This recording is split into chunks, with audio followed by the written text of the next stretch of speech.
Hello and welcome to a revision session on Paper 2 writing. Now today's session I'm just going to focus on the ideas and the planning points before you start writing, because I think a lot of people find this the sticky area, and so by the end of this session the plan is that you will have more purpose and more confidence in moving forward to writing the actual response in an exam situation. So this is quite an interactive session, so you will need a pen and some paper, and you will have to pause at several moments or several points when I ask you to come up with some ideas. Okay, so here we go. So the first thing I'd like you to think about or reflect upon is what you actually find difficult about Paper 2 writing, or any writing, any kind of extended piece of writing that you do, or if it helps, think of the last time you did a Paper 2 Section B, so the recent mock. Have a think about what you were feeling as you were writing that, and think about whether or not you found it easy to start, or that was your sticking point, or was it coming up with the ideas themselves, or was it moving from one idea to the other and trying to connect them and make them link or build that sort of argument up?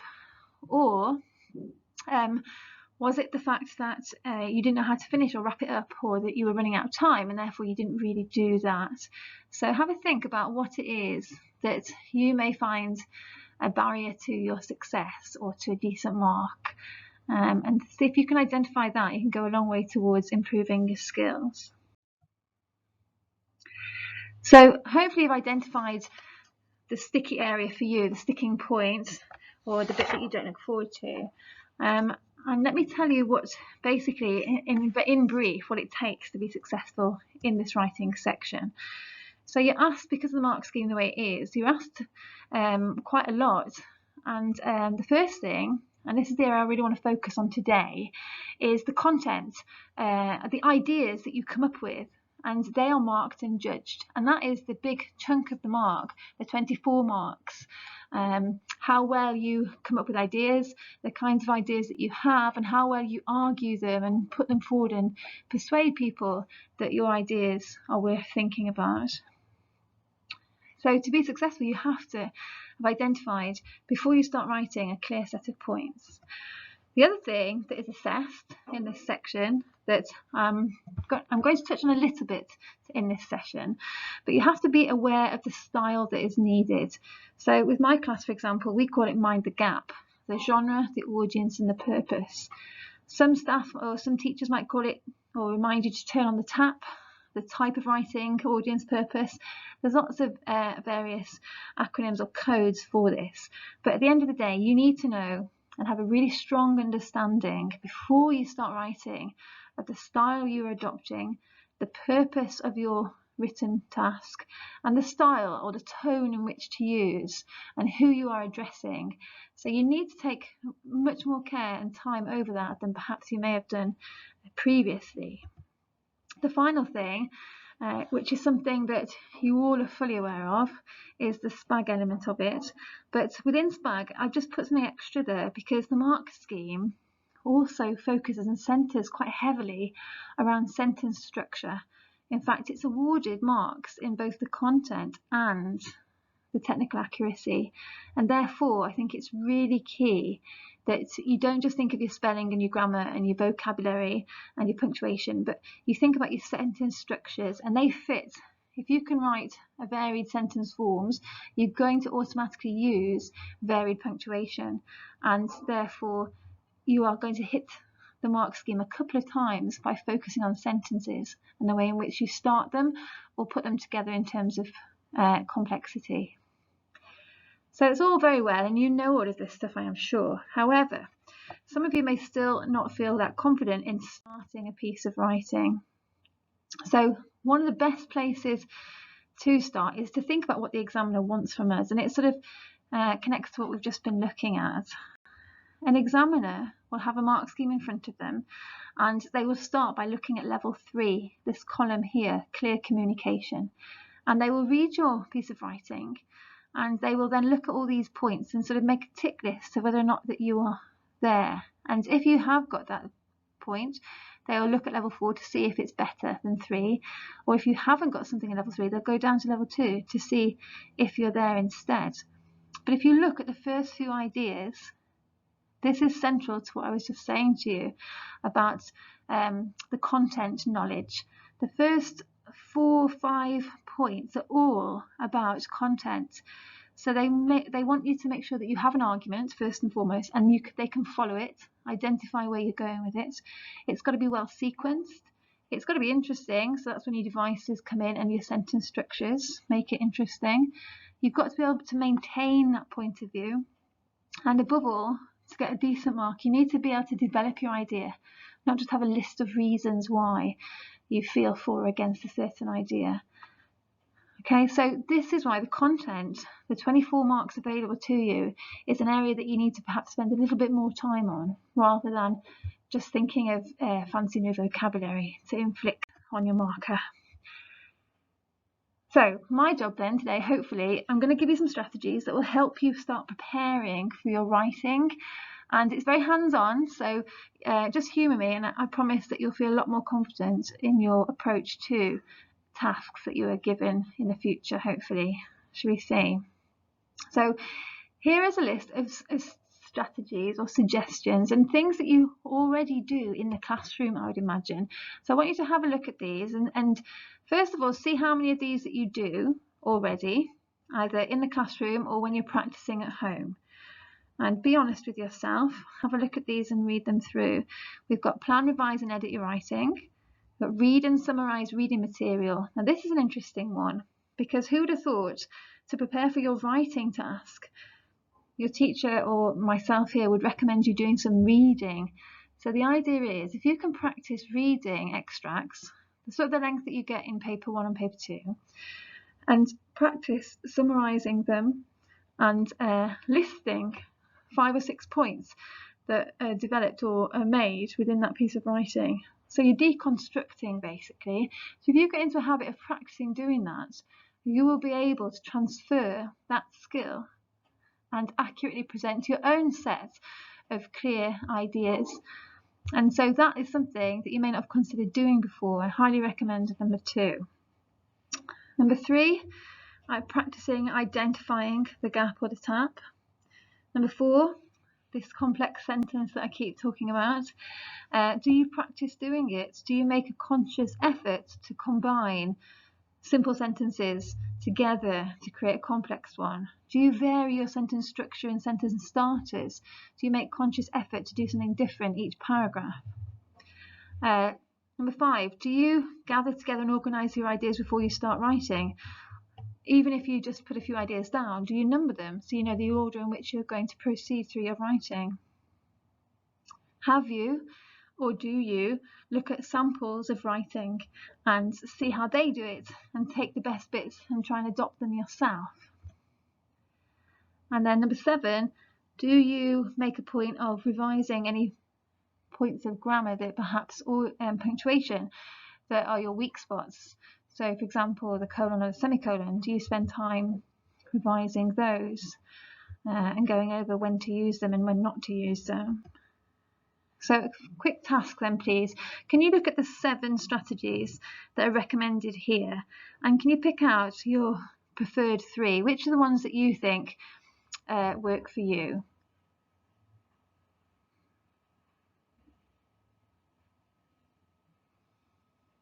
Okay, and the second mini task I'd like you to do, I think you need to pause for this task, please. Which do you think out of the 7 are the most or least effective strategies? And if you could quickly rank order them into the ones that you think would be the best at improving your performance. And if we go 1 as the most effective and 7 as the least effective.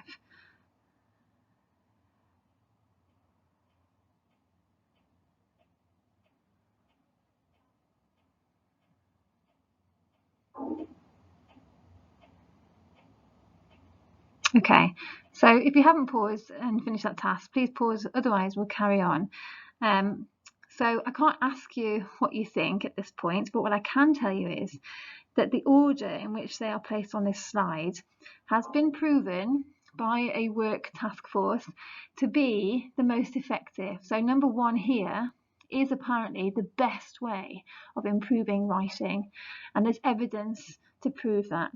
And looking down at 6 and 7, these are the two, or maybe number 5 as well. These are the ones that perhaps you do the most, or you may have put down as the ones that help you the most, but actually they're not as effective as you might think they are in terms of improving your approach. I mean, yes, they're useful, and together as a combination, all of these strategies are, very effective. However, the ones at the top, 1, 2, and 3, are considered and proven to be the most effective strategies for improving performance. That's food for thought. Right, so my plan today then, if you look here at the English Media Centre, they claim that this is the way that the writing process works. That you have some sort of pre-writing before you start planning, then drafting, and you get revising, editing, and publishing. Now, in an exam situation, you are not able to do several of these, but the ones that you can do and prepare for are the ones that I'd like to focus on today. I'd like to talk about the pre-writing and the planning time that you have in that exam, or that you should have factored into the exam for you to prepare for Section B's task. Right, so again, this is a hands-on revision session. So we're going to work on how to develop a point of view. Now, when you go into that exam and you see the focus, you see the statement and then the task underneath it, some people panic, or some people then, all their ideas just fly out of their heads and they're looking at an empty or a lack of inspiration. Or it might just be that you don't enjoy starting because you're not sure what to do first. So if that is the case, then I want you to try this task, please. And I think, or at least I hope, it will give you the confidence to recognise that with time, a reasonable amount of time in the exam, but you can come up with lots of ideas. And you won't be able to do this out loud in the exam, but if you practice doing this as a strategy for revision, you might be able to transfer that to a silent rant in the exam. So if you're at home, I want you to get your timer out, your stopwatch or your clock or your phone, and I'd like you to pick one of the topics highlighted in green below, and I'd like you to time yourself, or if you can, record yourself ranting about one of these topics for a minute. No preparation, just go for it and see what happens. I'm going to pause now so you can do that. Press pause, please.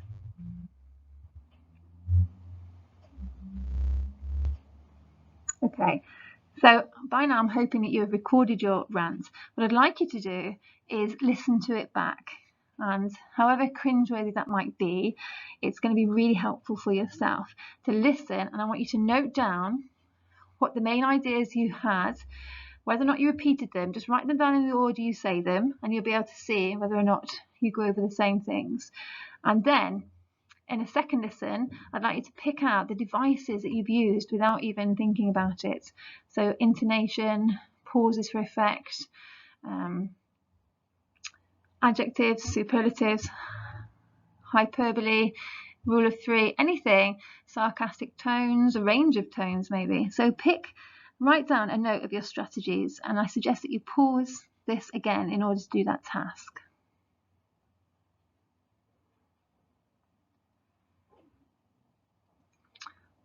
Okay, welcome back. So we're now on part 3 of this activity.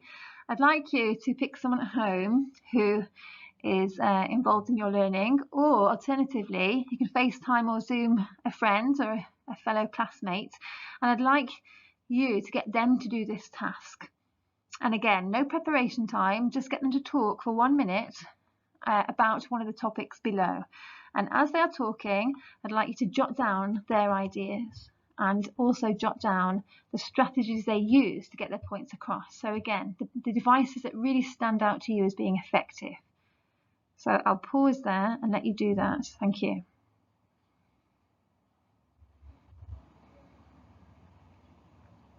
Okay, so I'm hoping by you having a go at that and you listen to somebody else have a go at it, you'll be able to see that actually you have more ideas than you thought of. And once you stop recording, there may be other ideas that you think of afterwards. So in terms of an exam situation, what I recommend you do before you start section A is going to have a look at the question in section B and carefully read it so you can absorb it. And as you're going then through section A, your subconscious will be automatically filtering through ideas. So when you get to that section and you start to jot down ideas for a plan, you've already started to formulate some responses without realizing that you had them in you. So that's the first thing. That's what you call an initial splurge of ideas. I've put some topics, some of them are the same, some are slightly different. And again, so once we have a splurge of ideas, we have something to work with in that exam, we now need to decide on a tone that we're going to use. So I'd like you to play around with a different topic this time, pick something else from the categories on the screen, and something that you think you can talk a little bit further about. And I'd like you to write me 2 separate paragraphs. The first one, I'd like you to write about this topic in a positive tone. And then I'd also like you to write another same topic, but from a different perspective. I'd like you to create a negative response to that topic. So I'll let you pause the slide so you're able to do that. This should take you a good 5 or 10 minutes, so don't rush.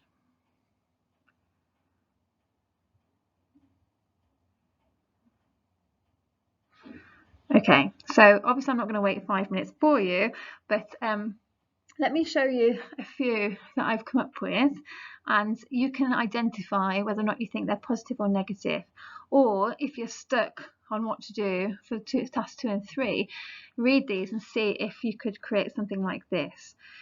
So this one is obviously about old people.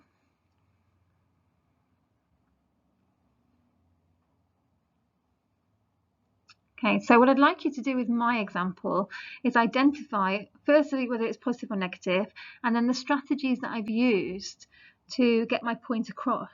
What devices or tone have I adopted in order to create my opinion and get my argument or my thoughts across? So have a look, see if you can dissect that one. And then I've got a second one here for you. Do you remember school puddings? That thick yellow custard that poured like a golden waterfall over apple pie, the chocolate sauce over rich chocolate sponge. Forget healthy eating, let's bring back taste. So once again, positive or negative, and can you pick out the best strategies or techniques that have been used here to create the tone that's coming across?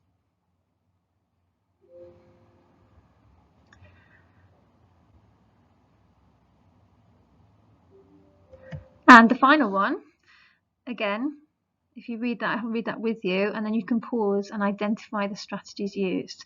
The good old days when young people were free to play out all day without any parental concerns or controls, when leisure time was bike rides and picnics and water fights in the street, not the confined, controlling existence that teenagers face nowadays. So feel free to pick this one apart. I'm not going to go through them because I think you'll be able to find some of the strategies, but in terms of this one, this is the opposite. You have young people, and the obvious choice would be to moan and complain and rant about young people, but this one is defending them, which is a nice angle to come from. It's quite different and original, isn't it? So moving forward then, we're now thinking about tone. We've got a couple of ideas in the bag. We're thinking about tone. If this is an area where you do struggle because you don't really have any strong feelings at all about any topic, especially the ones that are in the exams, you need to practice, don't you? So this is something that you can spend a lot of time on. I'd like you to, and get someone else in the house if you wanted to pick a topic and pick a tone from the list. You've got 2 separate lists there. And try and do something you haven't done already. I've put in some new topics there for you to think about. And I'd like you, again, to try and do some short writing, 3 or 4 sentences maximum, using the topic and the tone. And then get somebody in your household or a friend to guess the tone that you have used. And if you're successful, if you've used strategies or techniques like the ones on the previous slide, then you should be successful in getting across your tone.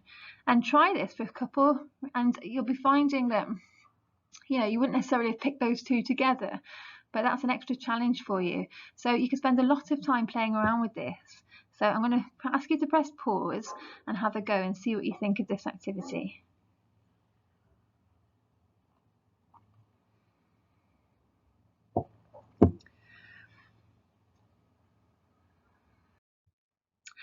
Okay, so I'm hoping you had some fun with that. And again, you can revisit that at any point as a little warm-up to get you going before you do some practice writing. So what if you don't have strong feelings and you don't enjoy this task? I'm not being negative on purpose, but this is generally how some people feel, isn't it? So what if you have to adopt a perspective that isn't yours, that isn't how you feel? You have to fake it to make it, all those cliches there. But let's see if we can play around with trying to create an opinion that isn't necessarily yours. And how easy is it to do? And is that something that you need to practice? So have a look at my list here and look at the question. If you were going to be famous, would you rather be, could you please pick one of these off the list? A writer, a member of a band, a prime minister, a supportive, maybe slightly famous spouse of a really famous person, winner of the Great British Bake Off, a lead scientist in the team that finds the COVID-19 vaccine, teacher of the year, or I never want to be famous for any reason. So can you pick one of those for me? And remember which one you've picked. Now, as an extra twist to this task, whatever you've picked, if you have picked I never want to be famous, you now have to pick a different one. You have to choose any of the others instead. If you chose one, you now have to plump for the other one, I never want to be famous. So depending on what you chose, I'm now telling you have to pick something else. And I'd like you to create a sentence or two arguing in favour of this new position, one that you may not have seen yourself adopting, which is exactly what happens in the exam. So have a little go at creating a couple of sentences from your new position. Press pause to do that.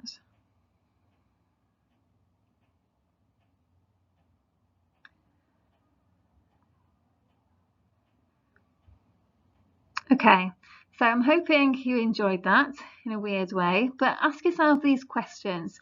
Has arguing from a different perspective changed your view?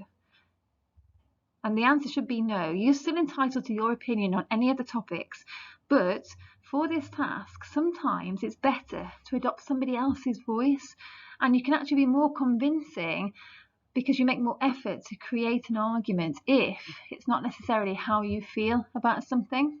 You're building a fake point of view and perspective, but the reasons for it are actually stronger perhaps than your own. And also, this may help you to think about the idea that quite often when you're arguing or persuading, you do have to acknowledge that there is a different perspective, a different point of view over the same topic. So you're considering the counter arguments that may crop up before you destroy them, of course. But so you're open to the idea that there are more than one way to view something, to regard it. So we're looking at perspective, which is, of course, the name of this paper, isn't it? Viewpoints and perspectives. Okay, so we've had a little dabble with a few mini activities. Let's now start connecting to the tasks in the AQA themselves. So the AQA are looking for you to create a piece of writing that has a bigger idea than just a yes, I agree, no, I don't agree. So there's a few hints and tips here that may help prompt you a little bit further in your planning process. So if you were to look at this picture here, what are your thoughts? What would the topic or the theme be of this piece of writing? If your task was a picture, obviously it's not, but if it was to be translated into it, what do you think the question would be about?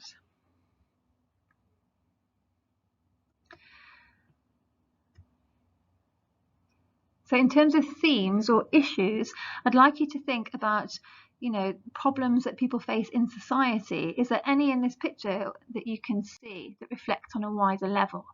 So the ones perhaps the AQA are looking for you to reach, and again, this idea of bigger ideas, you've been doing this in your poetry and in your key ideas for literature coming through your text. You have here a list of areas, themes, issues, societal concerns that actually could form the backbone of your response. Did you think of any of these? I presume one of you or some of you may have found homelessness straight away, tourism perhaps, or capitalism and culture there, work-life balance, this kind of thing, industrialization perhaps. So some of you may have come up with those ideas, but what is it that you then do with those? Because we're still splurging, aren't we? So the idea is that whatever the task, whatever the topic that they have in section B, you try and create some ideas that connect to any of these big ideas on this slide here. Okay, now you're not going to be able to cover them all, but if you can consider maybe one or two of them and the bigger picture of what the topic is that is being dealt with here, not just how you feel in examples that happen to you or then perhaps your local community, but look at it from a world perspective or a national perspective instead, or as well as the personal viewpoint, you're going to be writing something that has a little bit more depth and awareness and perception, which is what they like. And you could practice by putting in any picture here or any statement from the exam and try and come up with ideas or points that connect to any of these big ideas. So again, feel free to pause this PowerPoint and use this slide for all of the past paper questions and see if you can connect some ideas to those. Now, something you may have come across in school, and again it's what I've just been talking about, is how to create this big idea, because it's all very well me saying talk about how it affects people nationally or as a community or as a world globally, but this is how you may want to consider expanding your points. So you could start with this localized and very small, and I hate the fact I'm going to have to use the word bubble, but it's too topical at the moment not to, I suppose. You know, the bubble that you are in and how this topic impacts you personally or your people around you, your family or friends. And then the green one could be more of a community comment or approach or idea that you have. And then finally, the outer circle or the outer bubble, this idea of what we're talking about, the bigger picture, the bigger idea. So in terms of planning, once you've got that initial splurge down, you do need to organise your thoughts into what order, but you also need to consider the quality of your ideas and whether or not you are encompassing a range of observations about the smaller and the larger pictures. Right, so apologies if you can't see this very well, but with my classes I found that starting is always a sticky area. Now once they've started, off they go and they're away, really happy. So I'd like you to practice writing certain types of sentence structures and seeing if you can find one that works for you. Now different topics lend themselves to different sentence structures. However, you've got to have at least 4 paragraphs. So you could start each paragraph with one of these, but these seem to be really effective ways of starting. And so if you have a look at my examples, what I'd like you to do again is pause the slide and think about one of the topics from earlier on that you were involved with, old people, young people, hairstyles, and I'd like you to practice having a go at creating your opening gambit for a point or for your introduction using these particular structures. So if you want to press pause now, this should take you probably, you know, a good 15 minutes to play around and have a go at creating four dazzling sentences.